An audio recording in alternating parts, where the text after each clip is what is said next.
Because I saw it as a new way of doing something that hasn't been changed in 20 years. I love innovation. And I remember the first phone call I got with you guys, and I'm like, there's something here. I mean, there's definitely something here, and definitely for this industry. And this industry's been needing it for a very long time. Welcome to Seeking the Truth, where we explore how successful companies and business leaders use data to make confident decisions. Hosted by Kirill, CEO and founder of Truve, a one-stop solution for income and employment verification. Jason, thanks for joining Seeking the Truth, and excited to have you. Excited to be here, Kirill. All right. I'm going to summarize your career, and I'm going to mess up a thing or two, and you're going to correct me. How does that sound? Absolutely. It sounds great. All right. You've been in this industry since 1995. You've built companies in this industry, some that were acquired. You were president and CEO and employee Screen IQ for almost 16 years before it was acquired by Sterling. You spent 2 years with Sterling, and since then you've been kind of a thought leader and advisor in the industry. Yeah, I started very, very early on in my career as a private investigator out of college. And the company I was with, which was actually the family business, was toying with background screening, and it was something that I really had a passion for. And my father didn't. He liked the following cheating husbands and cheating wives and doing internet database work and stuff like that. And it really wasn't for me. So I saw a need, and I started reading some articles about how background screening is done. And this is probably like 1998. And saw that there was a real need for a professional but also compliant background screening firm. And I launched the business in 1999. I brought on two partners very, very shortly after I founded the company, probably within 6 months. And that's Nick Fishman and his father, Les. And we took on some investment in order to see what we can do with this crazy idea. And we really got in at a time that the concept of background screening for employees was fairly new. There was an early survey by SHRM, and I think around that time, about 20% of companies were doing background checks for their employees. And so we saw a need, and we saw that the workplace violence and negligent hiring lawsuits were on the rise. So we knew that we were in for a pretty good ride here. So shortly after we founded the business, 9/11 happened, and 9/11, whereas background checks wouldn't have stopped planes from flying into buildings, everybody became very security conscious at that point, and most companies at that point decided that background screening was something they absolutely had to do in order to run an effective security organization. So the industry really took off at that point. And I got together with probably 4 or 5 or 6 competitors that I'd gotten to know through emailing and chatting.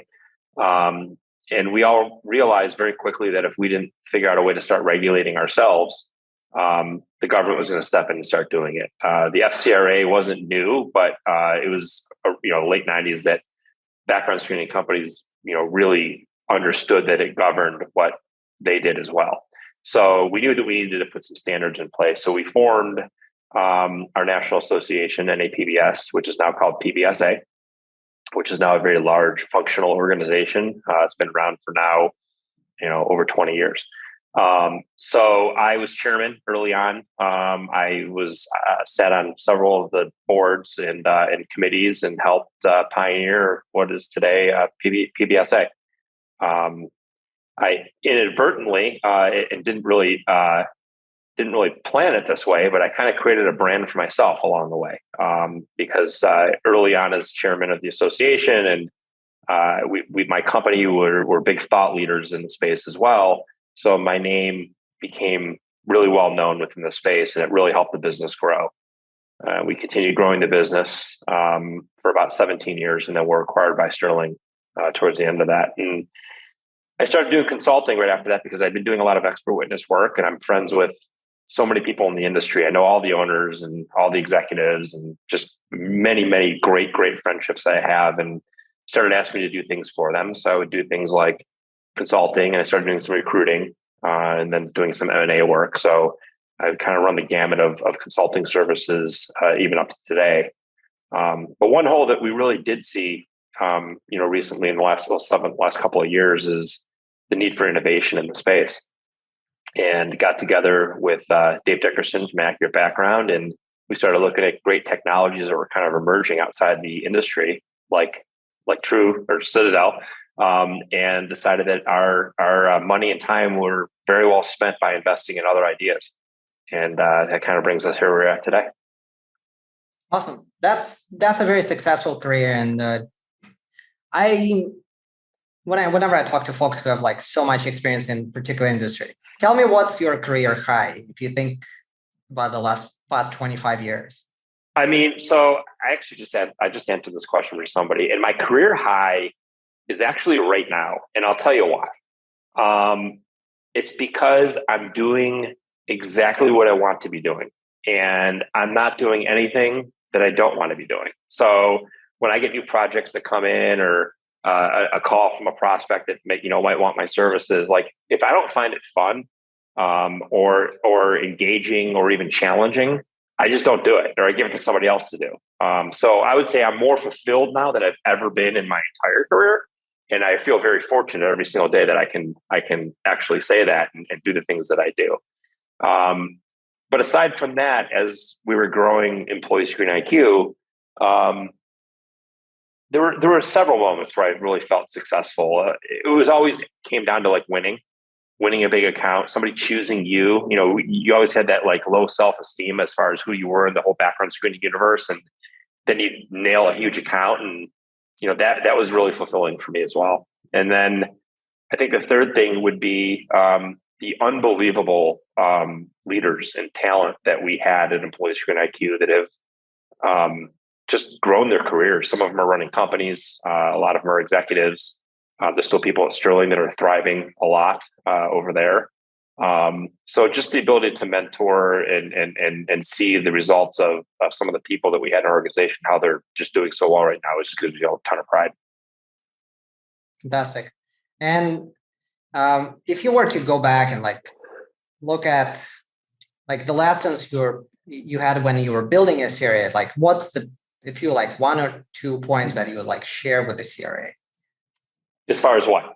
As far as like starting as a business or like running a CRA business.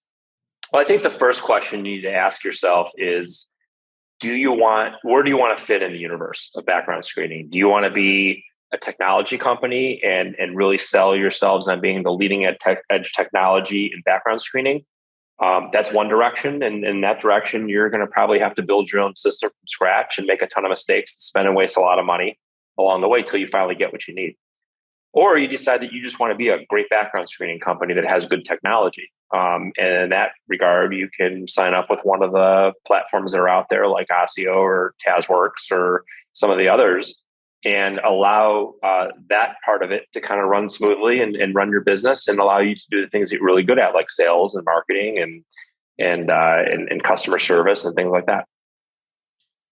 So as a CRA, why would you start building your own technology? If you have like platforms that you can go use early on and then eventually graduate to use your own technology, what are the benefits? The benefits to owning your own would be you control your own destiny, and you're not beholden to one company that could take down your entire business. And that was always a fear of ours. Like, we had an off-the-shelf system, and if they had financial troubles, like, we could be out of business as a result of them, which is not a comfortable place to be. So that's one reason. Another reason would be that you are approaching this industry as an industry that you know how to automate, and you do it differently. Because every background screening system that exists, whether it was built from scratch or it's a platform today, they were built 20 years ago. So, the technology behind them and the workflows that are built into them and everything else are based on pretty old stuff.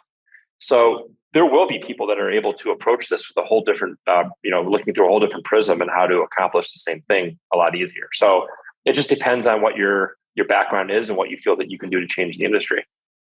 So when you think about automation, Jason, like, where would you start if you were a CRA today? Okay, so I would start with the criminal check automation and taking everything inside your organization that has to do with the results of criminal records coming back into your system, and finding ways to use AI and machine learning to substantiate, reconcile those records. It's a very, very manual process. You have to know terms and keywords and abbreviations for 3,000 different courts across the country, or 10,000 different courts in 3,000 different counties across the country. And that's just at the county level. So it's much easier, much more effective, and a much better way without having any errors to have computers learn to do that. The second thing would absolutely be verifications, whether it's education or employment. In my company, that was always the first place that we put people to learn the process and learn how to do things. But in essence, we had a call center, and staffing a call center with intelligent people can be a difficult thing to run those processes. So I would find ways that I can literally automate, 80 to 90% of the verifications that are being done with machine learning. So the system might, learn how Bank of America does their verifications, and it can replicate that the next time, so a human doesn't need to intervene. Those are the two biggest areas for automation that I think it's very important for background screening companies to tackle. So usually in the industries which have a lot of high degree of automation, the prices go down. What happens to your margins if you don't automate? I mean, your margins are absolutely going to shrink. And it started with the larger background screening firms years ago that were just outsourcing, and they opened their call centers in India and the Philippines, and their margins were a lot better than the rest of us because we were doing everything onshore. Well, now you've got these automations built in too, and it absolutely, by having those automations, will grow your margins significantly. Okay, so you were talking about automations. Well, when you go back and think about your career as somebody running a CRA, like what was the biggest surprise when you started and you were building a CRA? The biggest surprise I had actually was it was on the job learning for me. I had never owned a business. I never had employees, and I only knew what background screening was in concept without knowing how the operation was going to develop. And I remember about 2 years after we started, I started getting together with my competitors to start NAPBS or PBSA, sitting in a room with those other owners and finding out that they developed the same exact processes that I had, and they had the same issues that I had, and everything was like the same without us ever talking to each other. And just through the experience, we all built the same kind of operations. That was really, really interesting to me and really surprising to me. How did that happen? Why is that? Is it just because of it's compliance driven, or is it because of clients want it in a particular way? I think it's compliance driven somewhat. It used to be that when you wanted to verify that somebody worked at Microsoft, you called Microsoft and you got connected to HR, and HR said, if you wanted to verify employment, you have to fax over a signed release, and we'll fax it back to you, within 3 to 5 days. And then you'd create these you'd create these fax verification forms, and you'd fax it over with the release. And all of our fax verification forms look the same pretty much, and without ever having to see two of them next to each other, because all the information you were gathering was the same. So they're getting all these requests from all these different employers across the country. And that's really how it was done in the beginning. It was all phone calls and faxing, and that counted for education as well. So fast forward 16 years, you decided to sell to Sterling. Yes. How do you, as a CRA, make a decision to sell or not to sell? It was the toughest decision I think that we've ever made. We never built this company to sell it. We never intended on selling it. We were approached a couple of times, but really blew it off because we were doing great. We had over 100 employees, and we were growing, and we had major national brands as our clients: Continental Airlines, United Airlines, Live Nation, House of Blues. We did a lot of work for Amazon. I mean, Wegmans. It was a who's who of Fortune 500 companies we had as clients. It was awesome, and we kept growing and growing and growing. But we got approached by Sterling, and it really came down to they just made us an offer we couldn't refuse. In every business, at a certain point, you realize that you can only get so far without bringing in outside capital and investors and really growing the company, that eventually there's an exit for everyone. It was a tough decision. It wasn't something that we all 100% wanted to do, but as we started thinking through basic economics and growth and where you needed to be and how to get there, it just made all the sense in the world. I also see that you post a lot about acquisition spree in the market, and you say it's the best time to sell. Why is it the best time to sell? Private equity is all over the industry right now, and the multiples that we're seeing are significant. And they're only going to stay this dumb, for so long. Eventually, the capital, dries up or runs out, or the industry matures more. There's a lot of things that can happen that could affect companies wanting to buy background screening companies. I think right now are probably the highest multiples we'll ever see, especially coming into with the Ukraine war and all these things kind of happening globally. I think the next couple of years are very uncertain for a lot of reasons, and to me now is the time. What changed? Why are the multiples so high, and why did all the private equity come and decide to buy companies in the industry? I can give you 15 different complicated reasons, but really what it is, it's supply and demand. I mean, there's less companies selling and more companies that wanted to buy them. So the prices went up at its essence. And, there's also a ton of dry powder out there. So these private equity firms and VCs and bankers, they have all this money to spend and they want to get in. So now, there's been a lot of activity lately. So if you were to look at 3 years out, is there going to be more consolidation, kind of less upstarts, more companies just getting bought out, and the bigger are going to be getting bigger, and eventually it'll be what's the standard distribution? 3-4 companies run the majority of the industry, and the rest is 15% of. Yeah, I mean, right now you have the top 5 or 6 companies taking about half the market, so it's still very, very, very fragmented. A lot of there's still some mid-sized companies, and there's a ton of small players out there, and I think there's always going to be some fragmentation. But I think at the end of the day, I don't know if it's going to happen in 2 years, if it's going to happen in 5 years, or it's happening in 10 years. There's going to be a few major players in this industry, and it's going to be very data driven. Again, this is a theory. I've been vocal about this, but I do think that within the next, let's call it 7 years, that a background check is going to look a lot like your credit report. And it's going to be something that's instant, good enough for people to make decisions on. Okay. I mean, it makes sense. Instead of re-verifying it multiple times and doing the same thing, it should be automated and pretty much instant. Makes sense. Yeah. In fact, my partner, Nick, on our last podcast for iCube Advisors, mentioned that it's imperative that everybody in this industry dusts off the old book that we all read 20 years ago, Who Moved My Cheese? And Who Moved My Cheese was all about reinventing the mousetrap, making a better mousetrap. And that's where we're kind of at today. Interesting. So we spoke about criminal records, right? As I understand, there's providers which are more or less get you to 90 to 95% of automation there. So when we talk about employment history verification, I hear from multiple of our clients that this is a cost leader. It's unprofitable, but it's kind of a necessary evil. Why is that? Talk to me a little bit about the structure of the industry and what do people do to solve this problem? Well, I mean, it's not as much of a loss leader as it was before. Now we've got ways to, do some automation in place, and now we've got great solutions like you guys that help drive up those margins. Excuse me. But, it's historically been such a manual process. And not only was it manual, it was hard to find people to do it, qualified people to do it, people that would stay with your organization.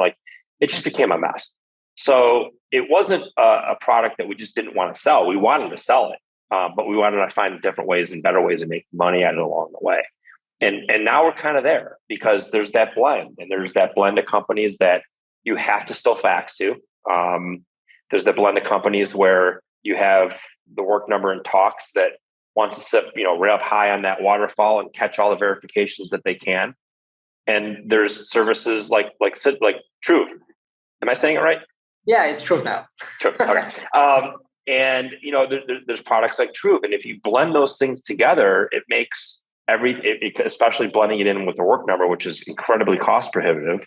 And we're seeing more and more employers just stopping to do verifications if they have to do it through the Work Number because it's ridiculously expensive.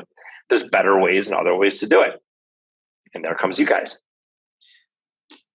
By the way, on the work number, I hear a lot of times from folks who sit in the finance org in the CRA, they say, oh, this is a pass-through fee. So by basically reducing reliance on the work number, really we're reducing our revenue.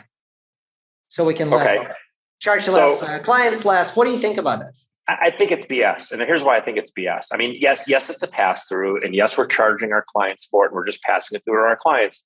But when you go to dinner and you order a steak and a glass of wine and the bill comes, it's $100. Whether you try to rationalize that the glass of wine was 25 and the steak was 7, you're still writing a check for $100. and I just came up with that on the fly. That's a good one. It's the same thing. It's, company, they still have to pay for it. And it becomes a ridiculous amount of money to spend to do a background check. And here's an example. If you are a New York State resident living in Manhattan, and you've lived in Manhattan for the last 10 years, right? And you worked for, call it XYZ Bank that uses the work number. Before the background check even starts, that background check is going to cost $140. It's going to be $100 for the New York OCA criminal search and $40 to $45 for the work number. It's almost $150 before you charge your client. So they're not getting a bill equal to what you should be charging United Airlines to screen a pilot, with all the different manual things they have to go back and forth with pilot screening for a simple position. So again, I understand that it's a pass-through fee, but somebody's still writing a check for that amount and they don't care if it's a pass-through fee or not. So if nothing changes, let's say the work number keeps increasing prices, we're still making phone calls, how would the industry be in like 2 years? Would just employers give up employment verifications altogether, or do it only for like highly? We're seeing that already. We're seeing if it uses the work number, skip it. Or they're saying, don't do verifications, or don't do verifications and let's just do reference checks.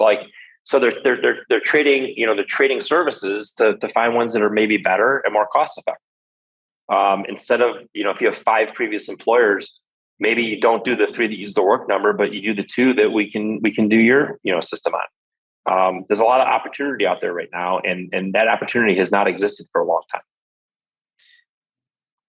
That makes sense. In terms of, you said like, oh, let's just do 1 or 2 out of the 3 jobs. What do you think about like how much information gain, or I'll explain what I mean by it. It's like how much information gain you get from the most recent employment versus like, say, the job before it, and eventually like when you were an intern at McDonald's, like, do you really care if a person ever worked at McDonald's and whether they put it on their resume or not? I'll tell you that it depends on the position and depends on the industry. So if you're a truck driver, well, you need all the past employment. You have to have it by law. Same with, airlines. But if you're, a VP, of finance or a VP of marketing, and you're being hired by a company, like, I don't care what they did 3 jobs ago.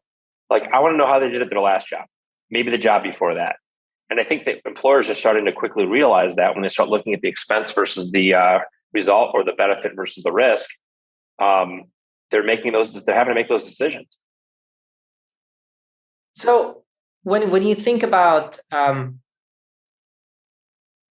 this information gain, the work number being expensive, kind of employers just giving up. Let's say if there was a technology that would solve it for you, what should be the price for that?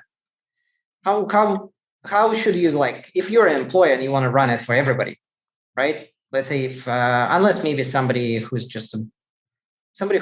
have no skills whatsoever, their first job, right? Everybody else you want to run it. How much should the CRAs charge for it? I mean, it should be a cost-effective search. It should be under $7, under $5 even in some circumstances.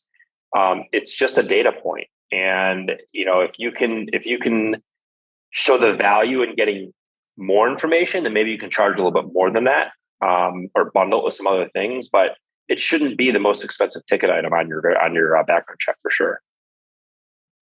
Okay, I mean that makes sense. So like say under $10, something along those lines. That's where really everybody would run it. So if I guess I would summarize it for the industry, if you just keep doing what you're doing, clients will just eventually give it up, and that revenue stream will go away. Yeah. You give them something new that you actually might be able to make more money off of it without all this crazy pass-through fees and clients just being unhappy about it overall. Yep. All right. Yep. Cool. You're advisor, investor in Truth. Like, why did you decide to invest and advise us? Or what was kind of the decision-making process for you? Because I saw it as a new way of doing something that hasn't been changed in 20 years. I love innovation. And I remember the first phone call I got with you guys, and I'm like, there's something here. I mean, there's definitely something here, and definitely for this industry. And this industry's been needing it for a very long time. So it was a different way of thinking of doing something that we've been doing for a long time. And I thought that you guys were the guys to do it. Awesome. Well, it's been great working with you. And we always wrap up Seeking the Truth with 2 truths and a lie. And tell me, what are your 2 truths and a lie? 2 truths and a lie. I am a diehard music fan. I am a cowboy at heart. And I've seen the Grateful Dead 50 times. I believe all of this. Jason, thanks for coming to Seeking the Truth. It was great having you. Awesome. To find out which one is a lie, join our next episode. Thank you for listening to Seeking the Truth. You can keep up with the latest on our podcast at truve.com/podcast or wherever you get your pods. We'll see you next time.